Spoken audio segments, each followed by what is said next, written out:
গেছে, জাতি গেছে, তারাও গেছে। আমরা যেন সবকিছু হজম করার তৌফিক দেয়।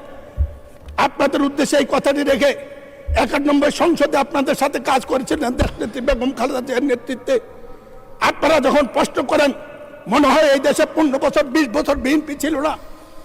দেশনেত্রী বেগম খালেদা জিয়া জাতি, দেশ, মানুষের বিরোধী দলের অনেক বিরোধ অপেক্ষা করে জামাতের সাথে একসাথে কাজ করার জন্য আমরা অনেকে না চাইলেও বাধ্য করেছিল।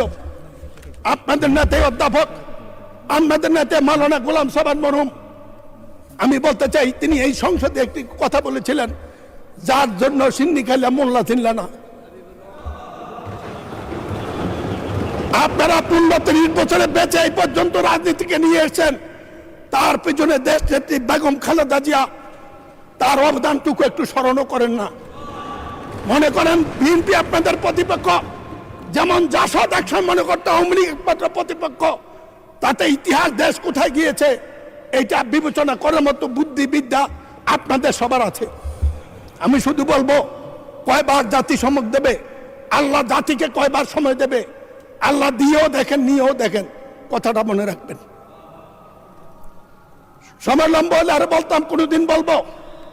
আমি মুক্তিযোদ্ধা, জামাতের সাথে আমার সম্পর্ক ভালো থাকার কথা নয়।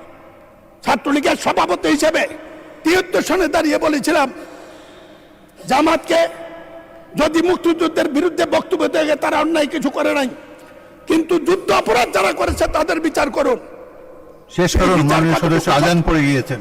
সেটু সঠিক বেঠিক সেটা কথা নয়। কথাটা হলো, আজকের দিনে আপনাদের এই এটা জাতীয় ঐক্যের যে উদ্যোগ, সেই উদ্যোগের ফসল। আপনাদের এই সংসদকে আসাতে জাতীয় অভিনন্দন জানায় আমরা। আজান পড়ে গিয়েছে।